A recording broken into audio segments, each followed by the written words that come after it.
Yo, what's up guys? This is Paj. Here I'm going to be talking about shadowboxing. The problem that I see with a lot of people when they're shadowboxing, they're just throwing their punches, not really thinking about head movement, their footwork, or basically their ring craft. So where they're positioned inside the ring.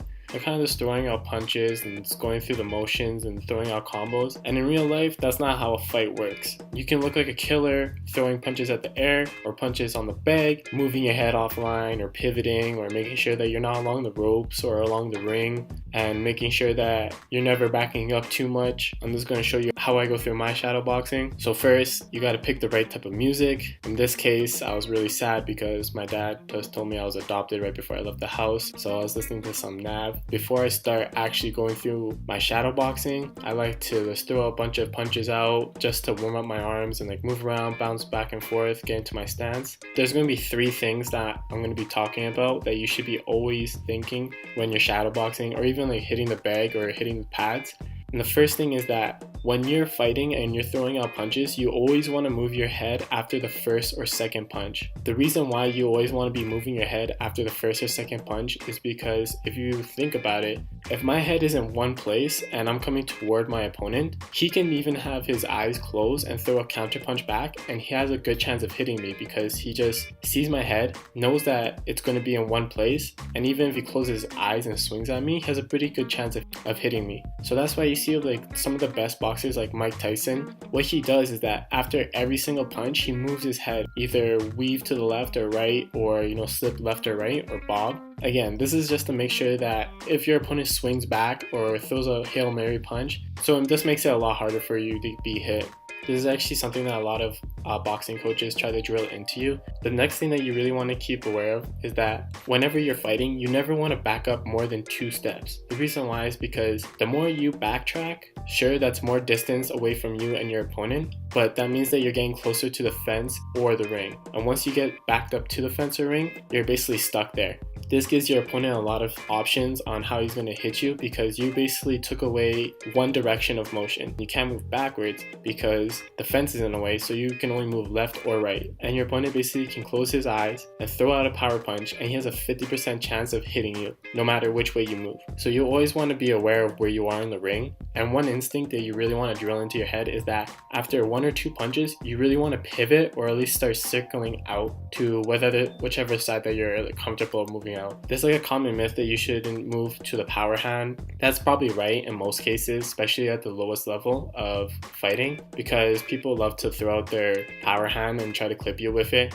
And I guess if you're circling to your left and to your opponent's right hand, you have a bigger chance of getting hit. But usually at the higher levels of the fight game, people develop hitting power in both hands. So even if you circle to your right, you could be circling into opponent's left hook or left body hook or left jab, and that could be actually the stronger punch. So just whatever you feel more comfortable and whatever you think that your opponent has less chance of hitting you with. If he's a more powerful right-handed fighter, then circling to your right would be the better option. And if he has a powerful left hand, then circling to your left would actually be a better option. Now, the last thing I want people to be thinking about is feinting and faking. So again, in a real fight, it's all about setups and baits and traps. And feinting and faking is an essential part of your arsenal because it's going to make your opponent flinch or throw out a punch that he's not supposed to and show his hand at what he's going to be doing, so you can plan ahead and be a step ahead of your opponent. For example, let's say you fake a step in, then your opponent thinks that you're in range for a jab and he's going to flick out your jab, but you're not in range for the actual jab. You know that if you step in now, he's going to try to throw out a jab and try to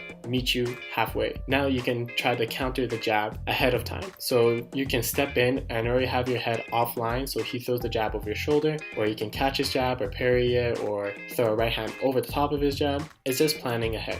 What I like to do is that I like to go in front of a mirror. Fakes and feints just basically mean that it looks like I'm about to step in or do a move such as throw my right hand or left hand, but I actually don't. I just make it convincing enough that my opponent flinches or reacts to it. And the reason why I like to do this in front of the mirror is that I like to practice my feints and fakes so convincingly that I feel like I was about to throw that punch. And what I mean by that is that I'm standing in front of the mirror and I will say that I'm going to fake a jab. I want to practice faking that jab so well that my reflection actually looks like it's about to throw the jab. So if I was in my opponent's shoes, I would even be convinced that I was about to throw a jab. And the way that you start getting used to all three of these things is basically you just have to go through the motions. It's just muscle memory. You just got to keep on going through the motions of stepping offline or pivoting or circling out after taking 2 steps backwards, faking and feinting all the time, and also making sure that after 1 or 2 punches, you always move your head. Basically, those are the keys to actually having a really good fight. In my personal opinion, if you're practicing these 3 things,